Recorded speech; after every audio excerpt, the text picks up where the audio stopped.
Well, good morning, or is it? Yeah, I might be wrong. Good afternoon. It's 1 o'clock on a unseasonally warm and clear Tuesday afternoon in late September, and I'm up in North Wales, staying at a caravan site called Green Acres, which is a haven site, and that's just fronting onto the Black Rock Sands beach, which is a beach between Porthmadog and Criccieth up in Gwynedd. What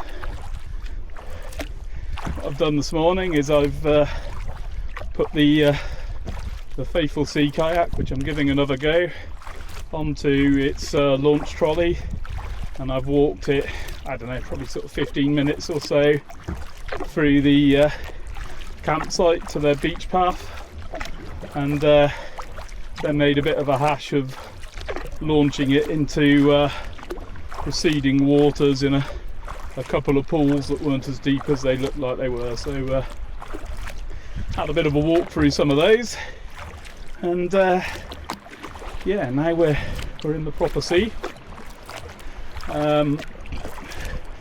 Really remarkably little wind at the moment. We are in a northerly pattern, which has made things clearer. Was meant to be making things cooler as well, but I'd say it feels a pretty good temperature at the moment. I'd go maybe, I don't know, 16, 17 degrees C, something like that.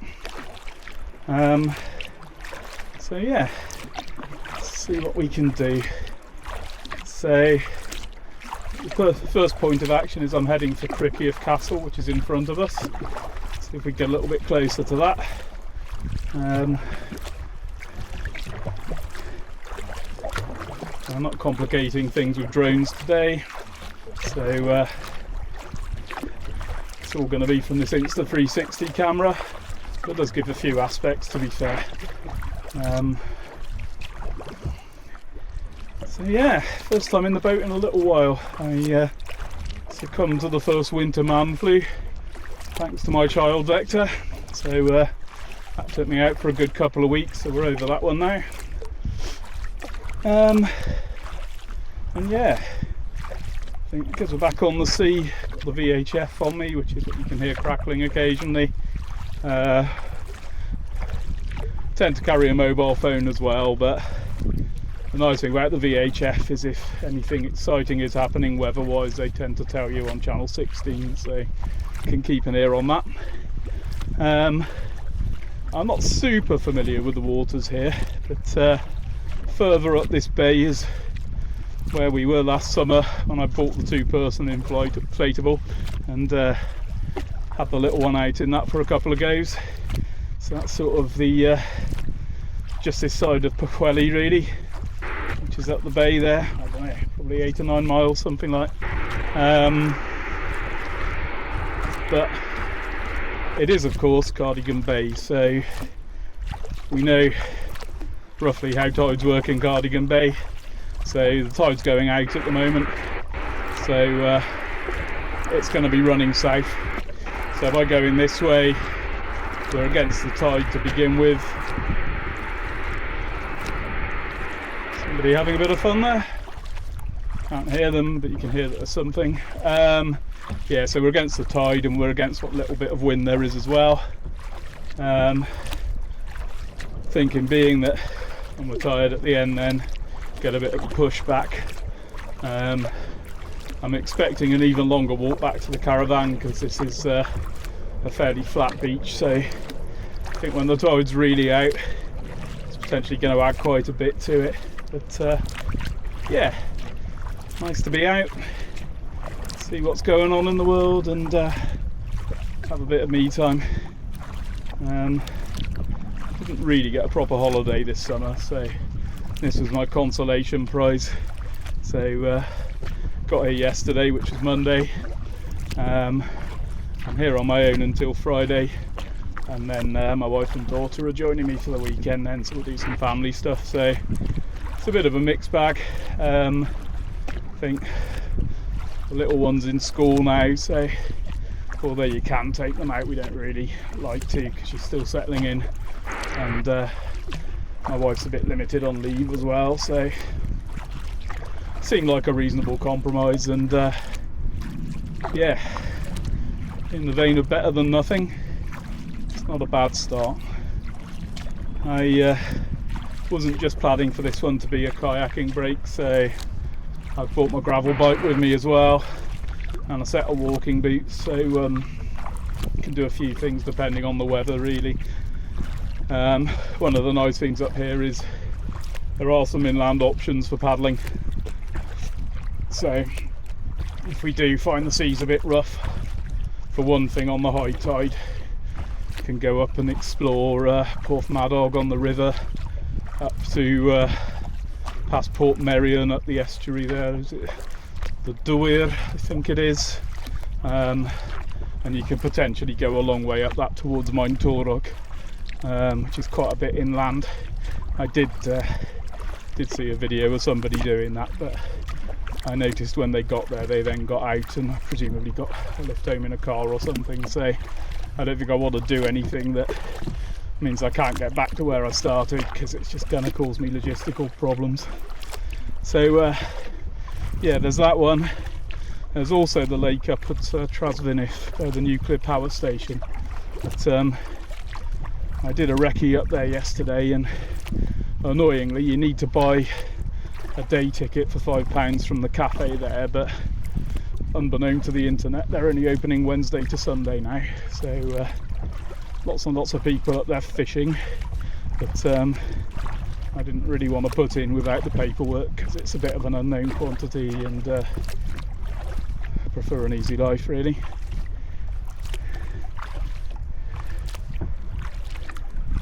But yeah, stunning bit of skyline up here. Got the mountains of Snowdonia, or Rory, sort of off to the shore side now, and then over the bow we're sort of looking out onto the Clean Peninsula. Somewhere probably a row in on the mountains is Snowdon. I think it's possibly that big pointy peak that's just starting to appear over the nearer mountain now. It's half of a mind to try and walk up there this week, but see how the weather goes.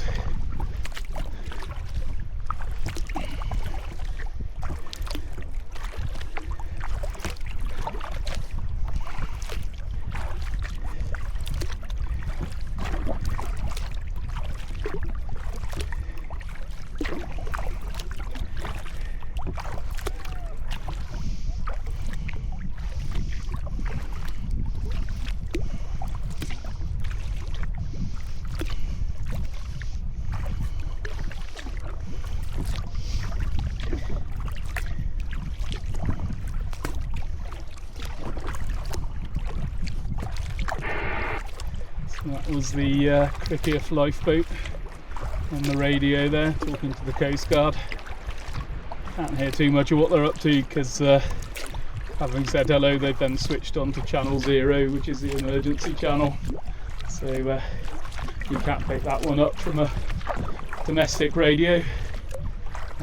Well, I'm sure some clever individual probably has by now. But yeah, interestingly, Cricketh is the, I guess it's probably a town slash village in front of us where the castle is. So I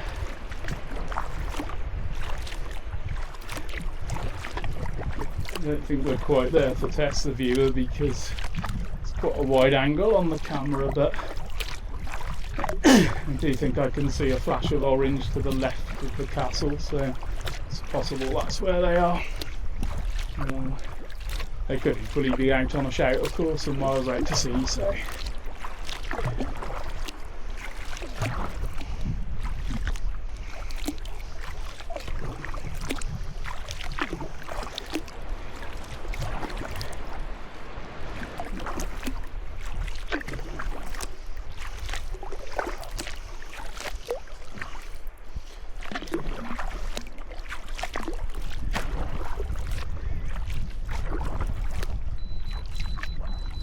No.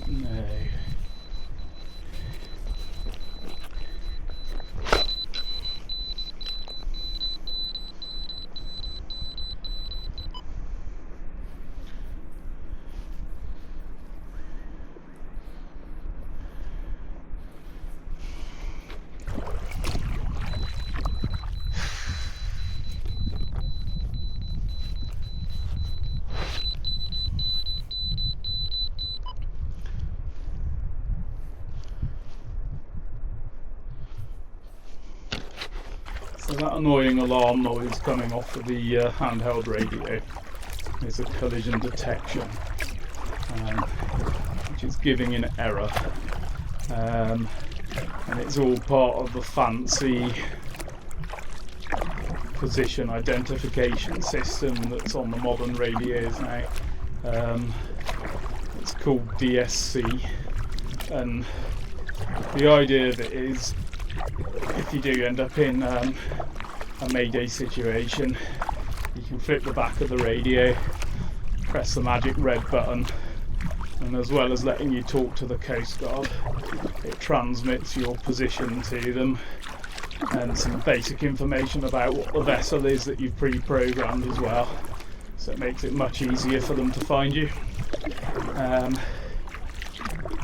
which is pretty sensible. Back when VHF was a licensed piece of equipment, I actually did the course on that DSC system when it first came out. Must admit, I can't remember what it stands for off the top of my head, certainly digital I think, but I'll probably chuck it on the screen if I put this bit in. So I don't think it's detecting a collision with other proximate boats, because there's nothing that much here. You can see that is in fact the trickiest lifeboat out there.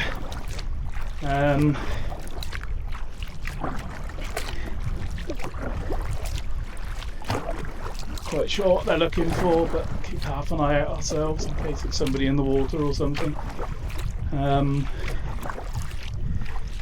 Yeah, so I think what's going on, I did Google it the first time it happened, was there's some piece of obscurity in the settings where it can effectively detect its own position and create a conflict and say, I'm colliding with myself. Anyway, I thought I'd turned that off or adapted the settings as suggested, but it's just happened 3 times on the banks today, so what I've done is turn the thing off, because I can quickly turn it on if I need it, but don't need the distraction otherwise. But, time for a bit more googling on that one when I get home, I think.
Surprised to see that seal sunbathing so close to the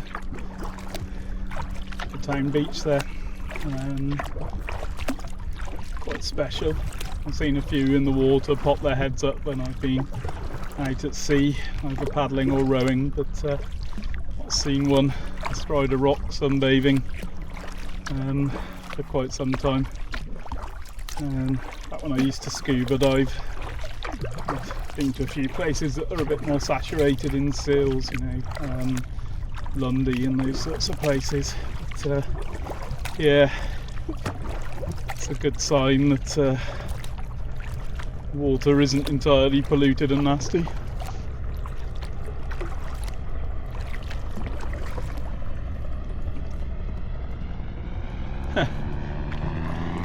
What's the name of that? Auto gyro, is it? Looks pretty hardcore. It's just coming up to about 6k on the clock. I like to work in kilometres when I'm paddling, just as a hangover from the cycling I do really. But typically sort of 12 kilometres is a fairly long paddle for me. So if I was to spin now, we'd be about on that, but I'm just going to try and push a little bit more. Maybe sort of turn around 8 kilometres, and that'll just give us a 16-kilometre round trip, or 10 miles in old money, just to stretch the range a little bit and make the most of this stunning day really. So we've got the Clean unfolding out in front of us. I think this near peninsula round the corner into Pwllheli, and as you carry on up the coast it's Aberdaron. And then right out on the end there is Bardsey Island, which has got a lighthouse on it. On a clear night you can see the Bardsey lighthouse when you're out off of Aberystwyth. Done that a few times in rowing boats.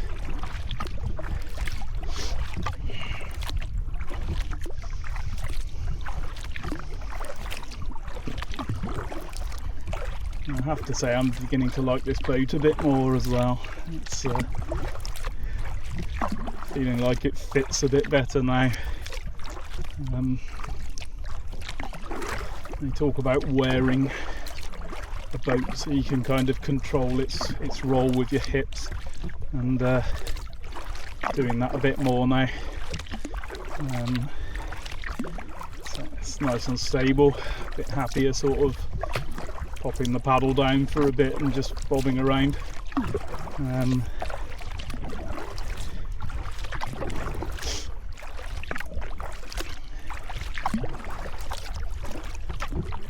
But yeah, out at sea,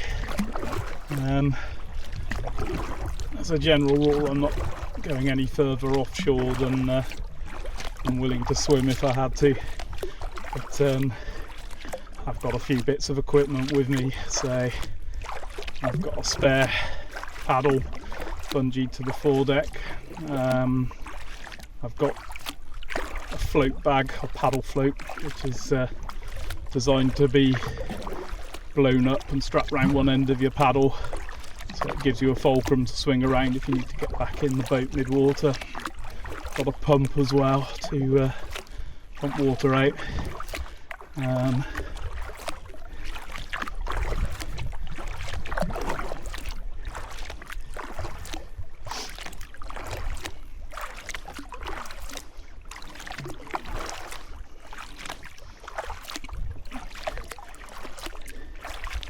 Looks like we're back into glassy water here.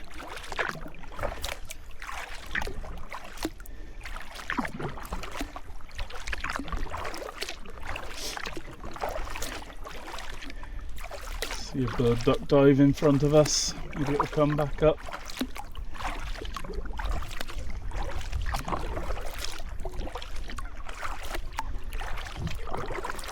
There it is.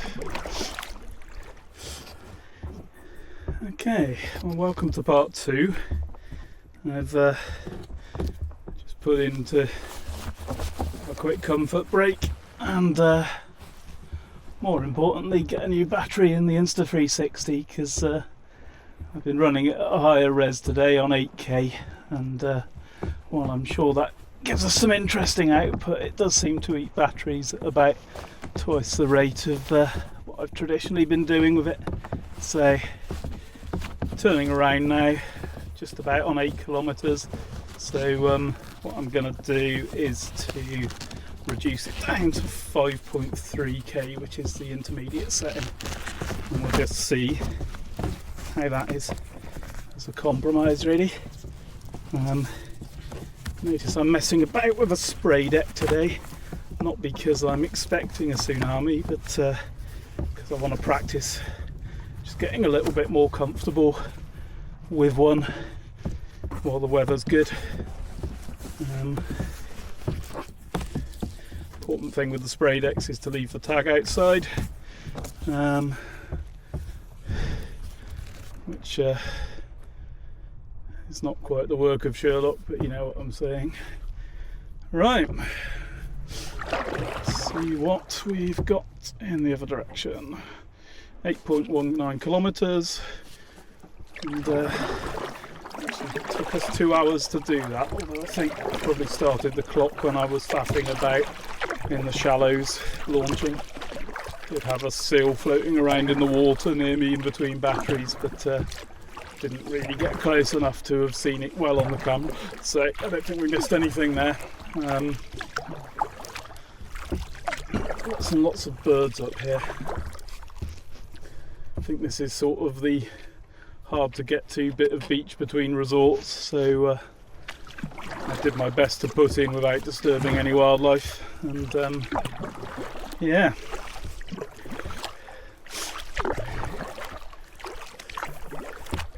It's a pretty stunning vista in front there. Can perhaps make out the Crickieff lifeboat still out there just under the mountains, directly on top of our bow. Always mindful of the swim if I go in and can't get back in on my own.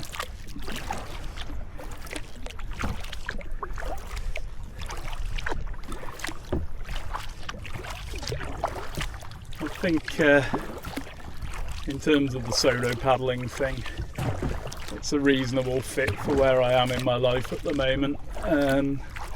It does give a bit of peace and quiet and time to contemplate things, but it's also a lot easier to organise than having to manage other people and diaries and all the rest of it. And on any given day I may or may not feel like coming out and having a splash, so it's just useful to be able to please myself.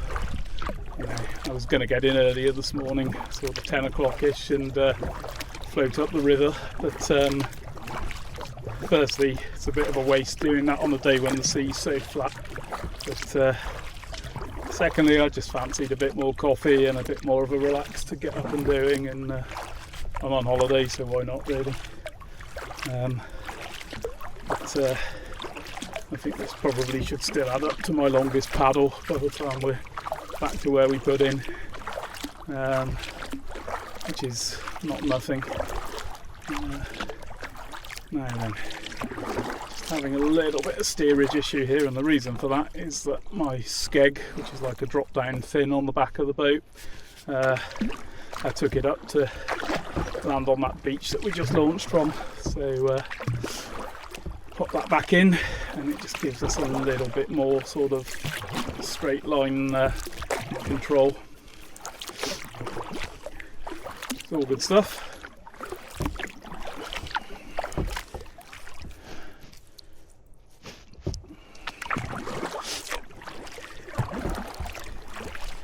So we're coming back onto Crickieff Castle. Again, I might be being a bit optimistic with our wide angle lens, but if I just turn the bow out to sea a second. Right, immediately over the bow now is Harlech Castle, so you've got line of sight between those two. I'm not particularly clued up on the heritage, but I know Harlech Castle's quite intact and Criccieth isn't, so I suspect the fate of Criccieth perhaps is similar to that of Aberystwyth, where the marauding English blasted it with cannons.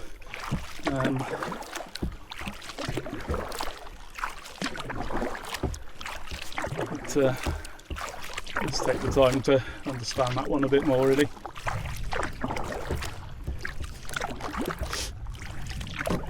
Just the occasional bit of fast jet noise in the background up here. There's our AF Valley up on Anglesey, which is probably 20-25 miles from here as the crow flies, and we do the fast jet training program around here, flying Hawks predominantly, same as the Red Arrows but painted navy blue. So, I think the Hawk's coming to its end of life soon, so it'll be interesting what happens next with that one, really. I don't think there's an obvious replacement, either as a trainer or as a display aircraft.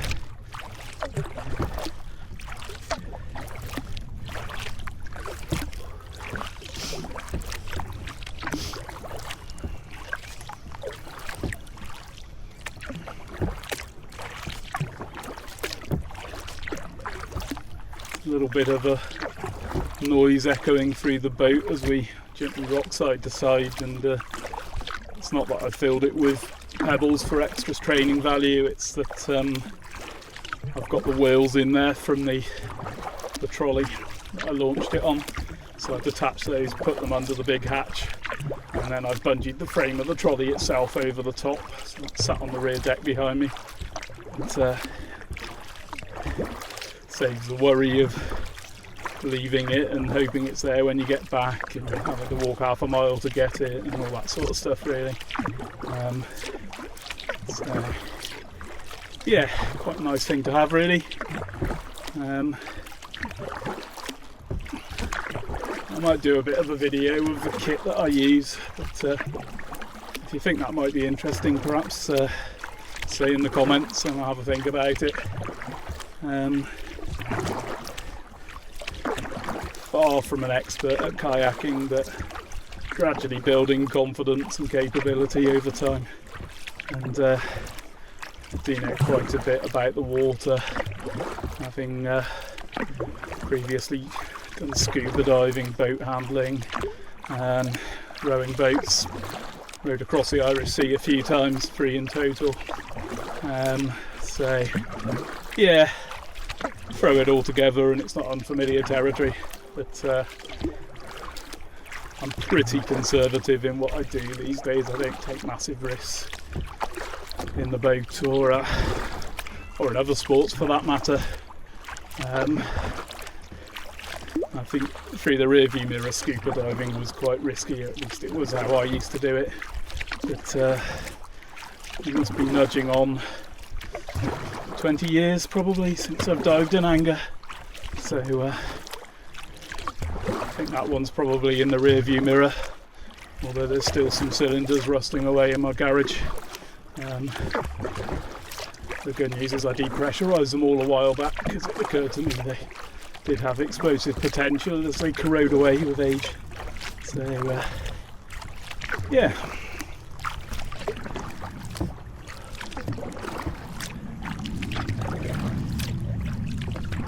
What a stunning piece of scenery. It's the single winged aircraft there. That's probably a Texan, which is the basic propeller trainer that they also fly out of our AF Valley. Basically the modern equivalent of a Spitfire. So all of these buoys predominantly marking lobster pots, I think. So don't get too close to them because there's typically some rope or chain running off of them one way or another depending on what the tide's doing. We're coming up on low tide now, but I think it is still falling for a bit, so the expectation would be going towards these, that the chain or the rope is behind them in the direction we're approaching. It's quite nice not to be on a timetable today and spend all day doing this if that's what I want to do. And why not, really?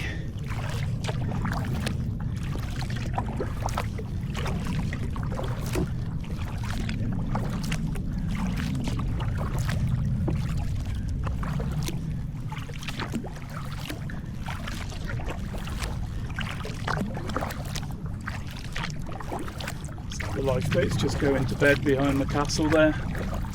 They cover off of the beach.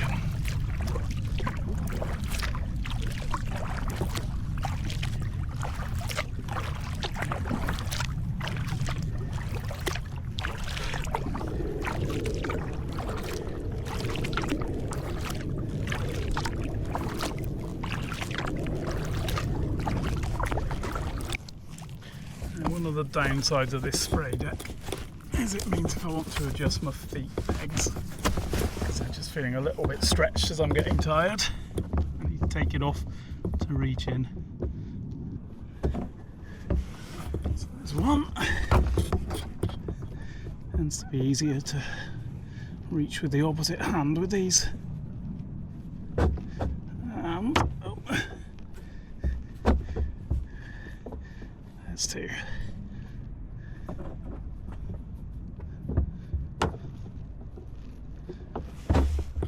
Oh, no, there isn't two, because he's loose.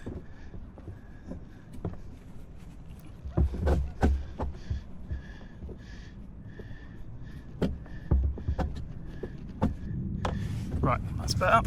So, did we get lucky? I think the back's still on.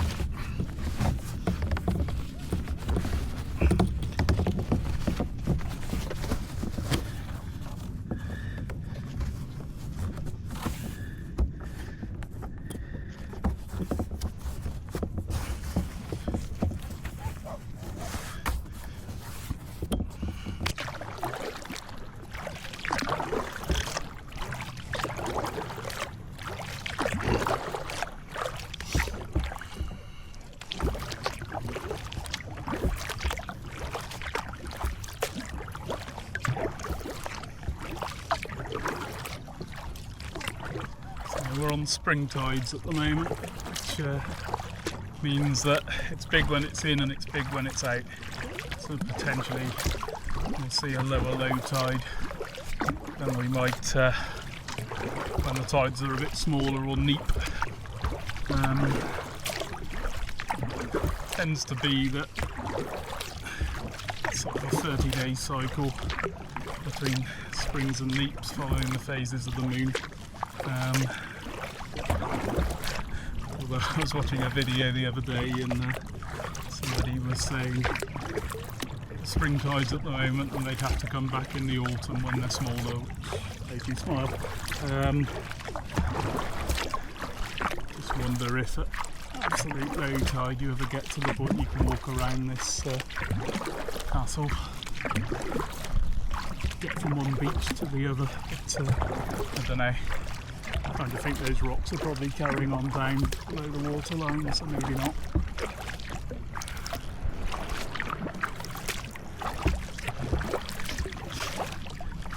But no, I've got to give it to North Wales, it's a beautiful spot on a day like today.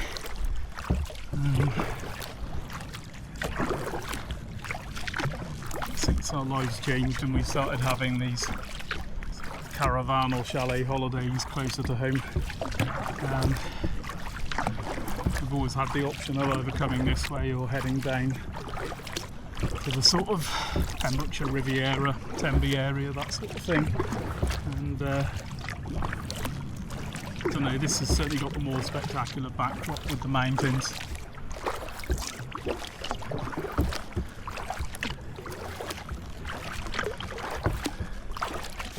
Surprising what's relatively speaking on your own doorstep.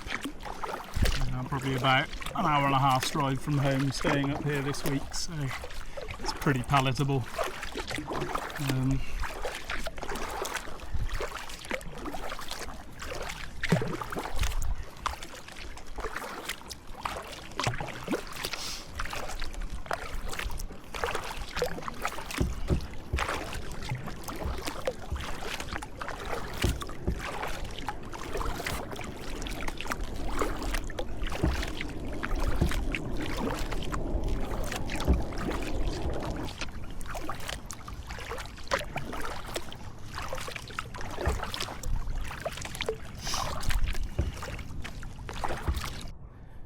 Stop for a second to see what the current's doing.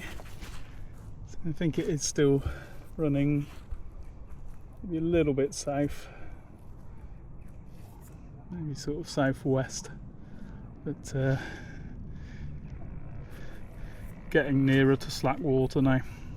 It's 3:30, and I think high tide was 10ish this morning, so potentially another half hour or so it's gonna turn and start going the other way, so we get to low water slack where the tide's moving about as little as it can.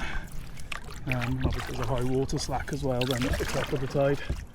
Doesn't particularly matter for this sort of thing as long as you can make more speed than the water does, but kind of important for things like diving, so that's what I know about that.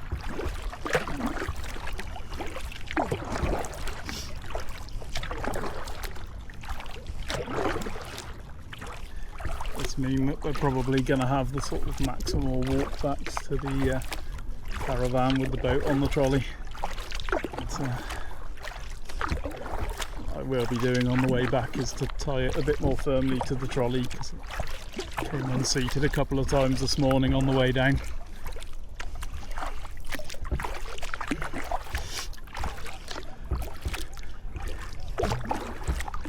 It's quite nice that I'll have done this whole trip today without having to actually pick the boat up and shoulder it, which is definitely one of the more difficult things with a bigger, heavier boat and an out of condition body, of course, but we don't talk about that.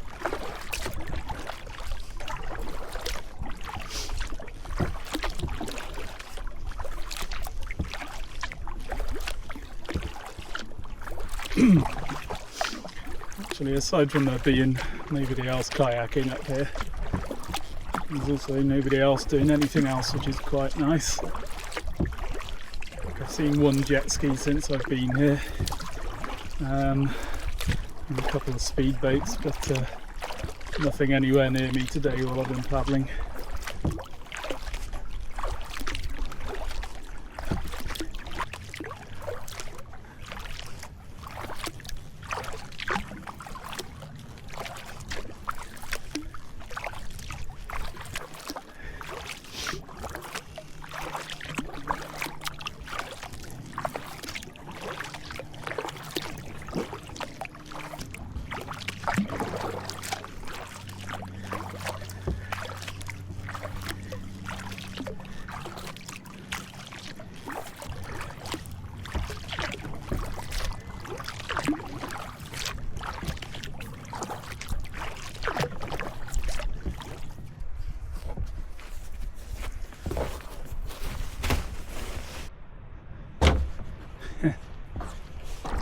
My foot peg breaking loose there. A little bit of a fiddly system, but it's okay. We're nearly back now anyway. And gone again. Doesn't like that, does it? Let's try that. Maybe we'll just make do with one foot peg for now until we can have a proper look.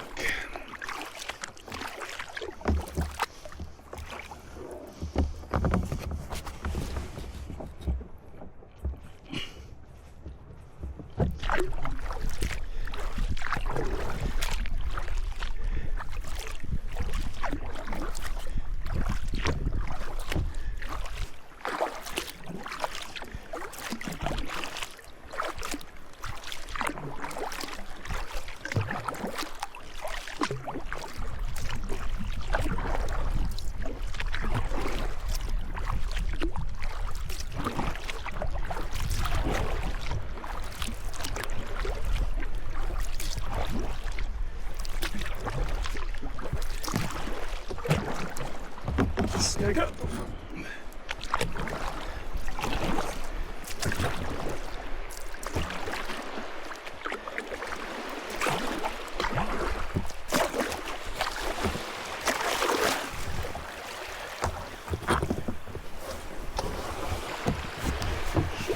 And there we go. Oh.